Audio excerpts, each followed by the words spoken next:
Glória Fonseca Teodoro. Hoje eu venho aqui conversar um pouquinho com vocês sobre dor associada ao câncer, como a gente pode abordar e avaliar essa síndrome dolorosa relacionada ao câncer.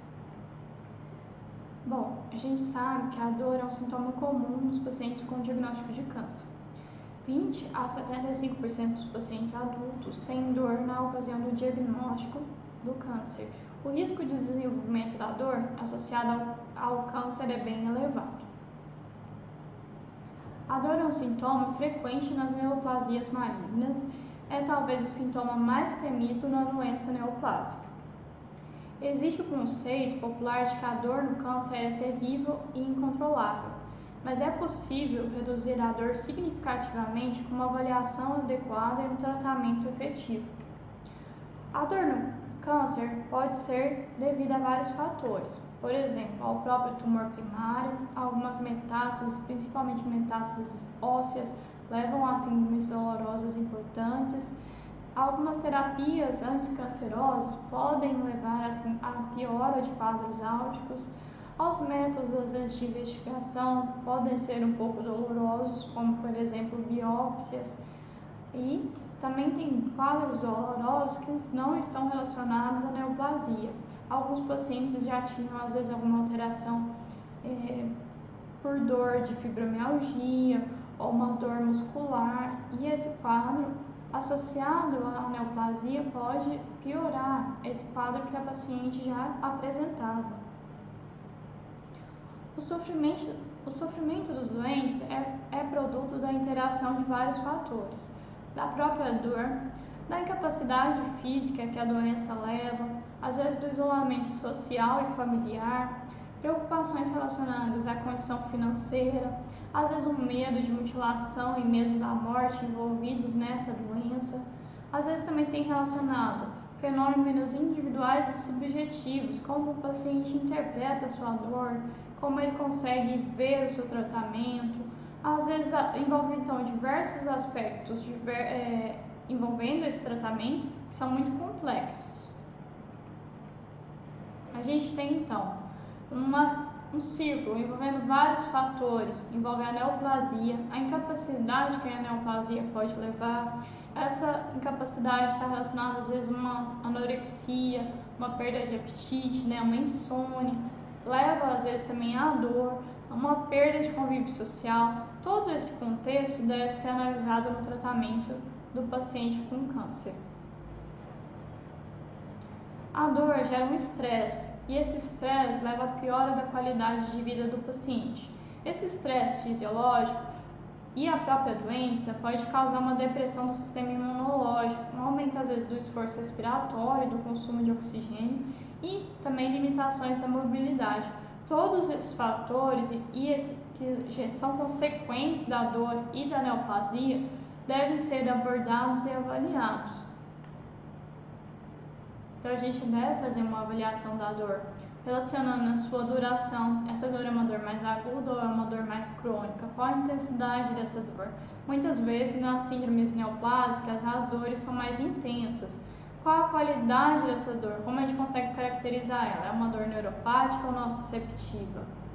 A gente tem que fazer uma avaliação da dor utilizando às vezes instrumentos de avaliação. A gente sabe que tem várias escalas uni ou multidimensionais que nos ajudam a avaliar a dor, fazer uma anamnese bem direcionada, um exame físico bem detalhado e às vezes solicitar alguns exames complementares que nos ajudam no diagnóstico.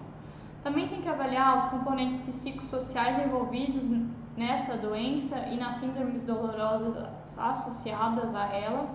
Tem que avaliar a capacidade funcional do paciente e conhecer as síndromes dolorosas mais comuns associadas ao câncer. A gente tem que sempre avaliar todo esse contexto do paciente com neoplasia e que apresenta quadro doloroso. Então, a dor associada ao câncer pode indicar, às vezes, uma progressão da doença, quer dizer que às vezes a doença está aumentando. Isso pode ser interpretado às vezes pelo paciente como uma punição.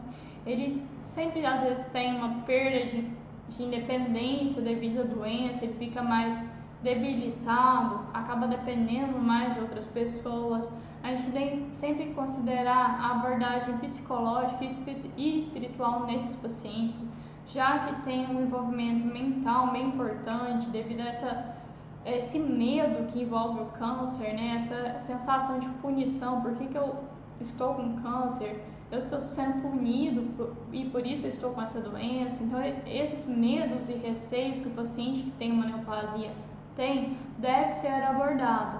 O estado atual da doença deve ser debatido com sinceridade e clareza. O médico deve conversar de forma bem clara com o seu doente, seu paciente, e tratá-lo de uma forma bem ampla, envolvendo todos esses aspectos biopsicossociais. Então, a gente vai fazer uma avaliação física desse paciente, a gente vai fazer um exame neurológico bem detalhado, avaliação dos sistemas sensoriais, motores e autonômicos. Avaliar, às vezes, se o paciente está apresentando também, que ele pode apresentar, né, uma infecção, um trauma. Algumas vezes o paciente tem metástase óssea e pode ter alguma fratura patológica consequente a um trauma ou não. A gente tem que avaliar lesões de pele, avaliar alterações de estruturas ósseas, avaliação sensorial detalhada em pacientes que são submetidos à quimioterapia é essencial. A gente sabe que, se a gente observar nessa avaliação, às vezes, uma sensibilidade reduzida à vibração e alterações da propriocepção, isso envolve algumas fibras grossas e pode estar relacionado a alguns quimioterápicos específicos, como a cisplatina. Se a gente já observar alterações da sensibilidade térmica e acentuação da sensibilidade à dor, a gente percebe que tem acometimento das fibras finas, e isso pode acontecer durante o uso de determinados quimioterápicos, por exemplo, o docetaxel ou a vincristina. A gente também tem, algumas vezes, disfunção do sistema nervoso autônomo, que pode acontecer também associada à vincristina. A gente tem sempre que avaliar sintomas neurológicos associados à quimioterapia. Se a paciente apresentar esse sintoma neurológico, a gente pode reduzir a dose do quimioterápico ou modificar o protocolo quimioterápico de acordo com a necessidade. A equipe vai conversar e avaliar a melhor abordagem. A gente sabe que pode ter neuropatias pós-quimioterapia, que levam ao desenvolvimento de alodínia tátil, alodínia térmica, e isso é bem debilitante para os pacientes. Também é importante avaliar os nervos cranianos. Às vezes o paciente está apresentando uma dor orbitária, uma cefaleia, alguma perda de erudição. A gente tem que pensar, às vezes, em metástases para a base do crânio. Alguns cânceres, como câncer de mama, pulmão e próstata, dão metástases para a base do crânio, que levam à dor nas regiões inervadas pelos nervos cranianos. A gente tem que sempre diferenciar quadros dolorosos agudos e crônicos envolvendo esses pacientes. A dor aguda pode estar associada a intervenções diagnósticas ou cirúrgicas, num pós-operatório, numa cirurgia para tratamento de uma neoplasia, ou pode ser pelos efeitos da quimioterapia ou da radioterapia. Como a gente viu, a quimioterapia pode dar sintomas de dor neuropática associados a alguns quimioterápicos específicos. A gente tem quadros de dor crônica que podem estar relacionados ao envolvimento dos ossos, dos tecidos moles, das vísceras e do sistema nervoso pela neoplasia. As metástases ósseas são causas comuns de dor em pacientes com câncer de mama, pulmão ou próstata. A gente tem aqui alguns exemplos de síndromes dolorosas agudas no câncer. A gente pode ter uma exacerbação da dor óssea induzida pela terapia hormonal. Às vezes a gente tem mucosite, que é bem doloroso, tem reações cutâneas provocadas pela radiação, pode ter uma dor pós-operatória ou uma dor pós-procedimento, como biópsia ou alguma drenagem realizada, pode ter a exacerbação da dor induzida por um radiofármaco. Então a gente tem algumas síndromes dolorosas mais agudas no câncer. A gente pode ter uma dor mais nociceptiva. Como seria essa dor? A dor pode ser nociceptiva somática, né? Por complicações musculoesqueléticas do câncer, por metástase óssea ou invasão de tecidos moles. A gente pode ter a dor visceral, que é uma dor mais espasmódica, mal localizada e difusa, por invasão do tumor, às vezes de vísceras, né, do fígado, intestino, rim, peritônio ou bexiga. Então a gente pode ter a dor somática, que geralmente é mais bem localizada, ou uma dor mais difusa, uma dor visceral, que geralmente é mais espasmódica, que é a caracterização desse tipo de dor. A gente pode ter dor de componente neuropático, que sugere lesão das estruturas centrais ou periféricas do sistema nervoso, descrita geralmente como latejante, em queimação, choque ou ferroadas. Tem alguns exemplos, como por exemplo neuropatias periféricas pela quimioterapia, ou dor radicular pelas metástases vertebrais. Então a gente tem algumas síndromes que podem misturar componentes nociceptivos e componentes neuropáticos. A gente tem aqui alguns exemplos de causas comuns de dor neuropática no câncer. Por exemplo, a gente pode ter plexuspatias braquiais, cervicais ou sacrais, neuropatia induzida pela quimioterapia, que a gente tem discutido bastante nessa aula, algumas neuropatias cranianas, neuropatia sensorial motora paraneoplásica, neuropatia pós-herpética ou plexopatia pós-irradiação. Também podemos ter neuropatia pós-operatória, uma dor fantasma, síndrome pós-mastectomia ou uma síndrome pós-toracotomia. Então a gente pode ter algumas síndromes dolorosas no pós-operatório, algumas síndromes dolorosas causadas pela própria irradiação, pelo tratamento com quimioterápicos, e a gente tem síndromes relacionadas a metástase ou a invasão pelo próprio tumor de regiões específicas. A gente tem que saber conhecer essas causas comuns de dor nos pacientes que têm o câncer para tratá-las de uma forma melhor. A gente tem no paciente com câncer algumas crises de exacerbação da dor. Os episódios de dor intermitente são comuns em pacientes com dor associada ao câncer. 93% dos pacientes com câncer terminal têm esses quadros de exacerbação da dor. A gente tem, por exemplo, uma dor incidente. É uma dor associada às atividades específicas, por exemplo, como tossir ou caminhar. Alguns pacientes sentem muita dor ao caminhar devido a metástases ósseas, então a gente sabe que ele vai sentir dor durante aquela atividade. Então a gente tem que orientar o uso de analgésicos de ação rápida e curta durante e antes da realização de determinadas atividades que provocam a dor. A gente pode ter dor espontânea, que é uma dor mais imprevisível, não é igual à dor que a gente estava discutindo, que é incidente, que está relacionada a uma atividade específica, por exemplo, caminhar. Então a gente tem uma dor espontânea, ela é mais imprevisível. Não está relacionada com qualquer atividade e ela é mais difícil de controlar. O tratamento com analgésicos opioides potentes de início rápido pode ser benéfico nessas situações. A gente também tem quadros dolorosos relacionados ao final do efeito da última dose. Quando começa a terminar o efeito da medicação analgésica, o paciente pode voltar a sentir dor. Então, a dor que ocorre perto do final do intervalo entre as doses. Como a gente pode melhorar esse quadro de dor ao final do efeito da última dose? A gente pode aumentar a dose do fármaco administrado ou diminuir o intervalo entre as doses. Como a gente vai tratar esse paciente, né? Então, no tratamento farmacológico, a gente inclui analgésicos não opioides, analgésicos adjuvantes e avaliar a complexidade dessas síndromes dolorosas. Os opioides são muito importantes no tratamento do paciente com câncer. A gente tem que ter sempre uma abordagem multimodal, incluindo diversos medicamentos analgésicos de classes diferentes para ter uma otimização do tratamento. Os agonistas opioides puros são os principais fármacos utilizados. A gente tem sempre que ter um tratamento sinérgico.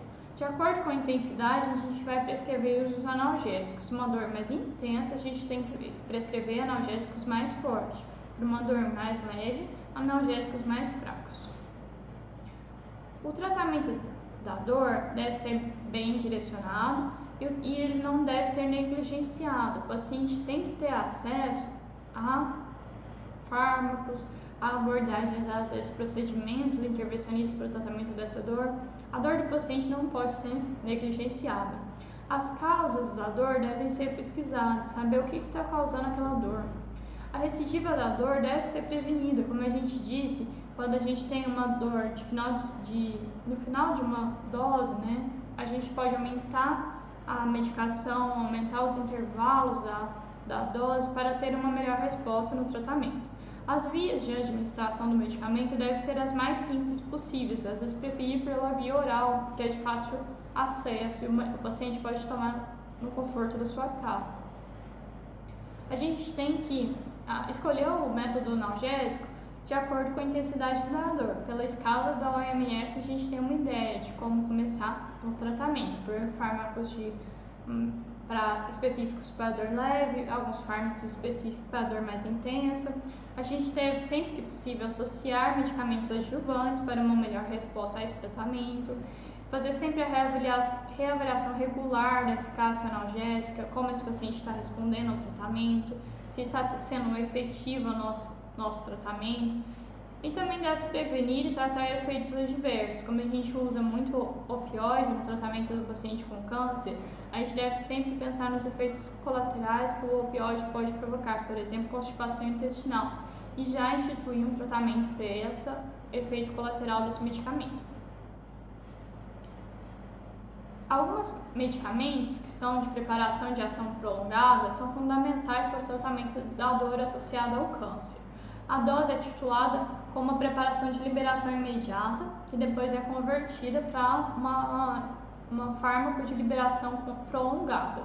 A gente tem, por exemplo, a morfina de ação prolongada, que pode ser administrada de 12 em 12 horas. Isso dá um certo conforto para o paciente, porque ele toma a medicação apenas 2 vezes ao dia. E a gente tem alguns casos específicos, alguns pacientes que têm mais dor que tomam a medicação de 8 em 8 horas. Então essa morfina de liberação prolongada, ela facilita o tratamento do paciente, fazendo que ele tome às vezes medicações um número menor de vezes ao longo do dia. A gente tem de opção também para o tratamento a metadona, que é um medicamento de meia-vida longa, pode ser administrado de 8 em 8 horas. Ele é muito bom para o tratamento de dor neuropática, pois a metadona atua não somente nos receptores opioides, também age como antagonista do NMDA, sendo benéfico no tratamento da dor neuropática. A gente também tem diversos medicamentos analgésicos coadjuvantes, como antidepressivos, anticonvulsivantes, alguns corticoides, anestésicos locais, que são essenciais para esse tratamento multimodal.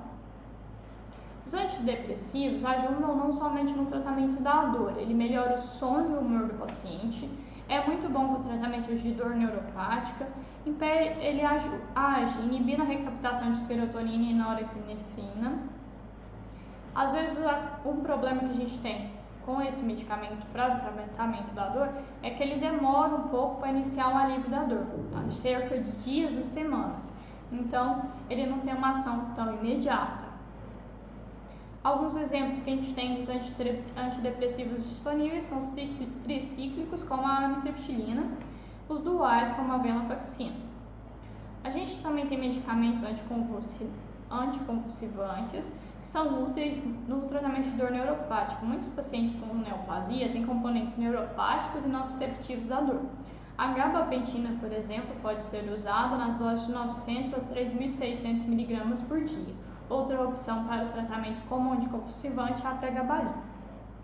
Os corticosteroides também são usados, eles inibem a síntese de prostaglandinas, são úteis no tratamento de síndromes dolorosas neuropáticas, eficazes no tratamento de dor óssea em razão dos seus efeitos anti-inflamatórios. Os anestésicos locais também são úteis para o alívio da dor neuropática, tem várias apresentações disponíveis, inclusive tópicas, e os anestésicos locais em adesivo têm sido utilizados. Então a gente tem a opção de anestésico local em adesivo, o principal é a lidocaína, que pode ser aplicada no local da dor como um alívio. A gente também tem medicações antagonistas do NMDA para nos auxiliar no tratamento da dor de uma forma multimodal. Então a gente pode usar a ketamina e a metadona. A gente tem tratamentos antineoplásicos, por exemplo, os bifosfonatos. Eles atenuam a dor associada à doença óssea metastática. Eles inibem a reabsorção óssea mediada pelos osteoclastos. Eles ajudam a evitar complicações ósseas e hipercalcemia. Por exemplo, que a gente tem desses medicamentos, o pamidronato disódico e o ácido zoledrônico. Incluído nos tratamentos antineoplásicos, a gente tem a radioterapia e radiofármacos. A radioterapia é boa para a dor causada por metástases ósseas ou outras lesões. Compostos marcados radioativamente, como o estrôncio 89 e o samário 153, são eficazes para atenuar as dores consequentes de metástases ósseas. A trombocitopenia e leucopenia são contraindicações relativas ao uso do estrôncio 89. Então, a gente deve conhecer os tratamentos disponíveis para melhorar a dor do paciente, mas também saber as contraindicações de cada terapia específica. A gente também tem como tratamento antineoplásico, quimioterapia. A gente tem opções de quimioterapia paliativa com tratamento antitumoral para aliviar os sintomas associados ao câncer. A gente tem também os procedimentos terapêuticos intervencionistas, por exemplo, alguns bloqueios de nervos específicos, às vezes uma vertebroplastia ou ablação das metástases dolorosas por radiofrequência ou bloqueio de alguns plexos específicos, como por exemplo bloqueio do plexo celíaco. Tem vários procedimentos terapêuticos intervencionistas específicos para cada síndrome dolorosa associada ao câncer. A gente também tem que sempre lembrar do tratamento não farmacológico. Tem a terapia da parte psicológica, por exemplo, terapia cognitivo-comportamental auxilia muito no tratamento da dor na neoplasia. São estratégias que promovem a capacidade de enfrentamento e acentuam o relaxamento do paciente.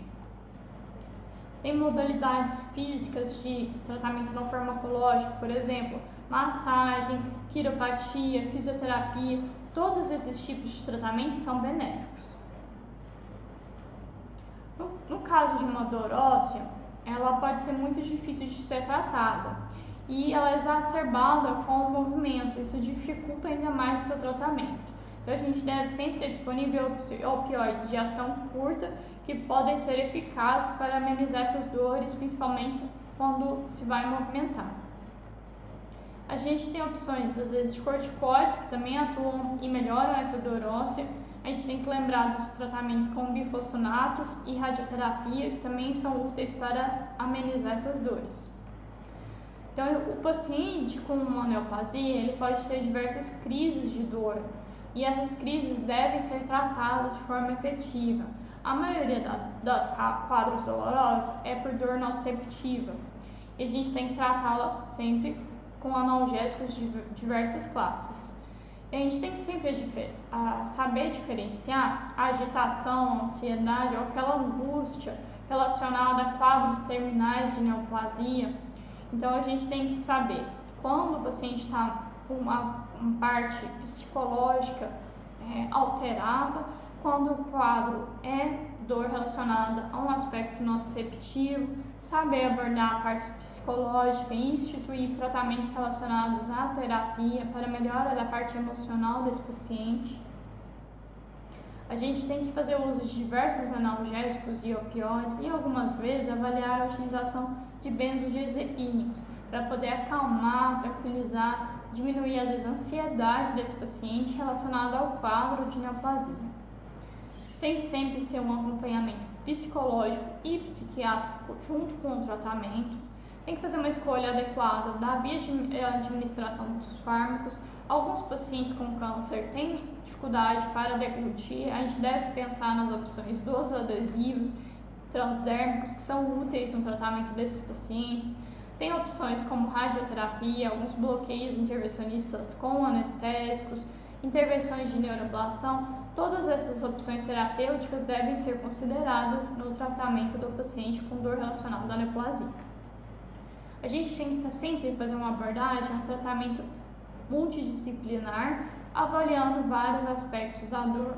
A gente tem que avaliar o aspecto sensorial e discriminativo da dor, o aspecto cognitivo e avaliativo, avaliar a fisiopatologia dessa dor e os aspectos motivacionais e afetivos. Lembrando sempre que a neoplasia é uma doença debilitante e a dor deve ser tratada para amenizar o sofrimento desses pacientes e melhorar sua qualidade de vida.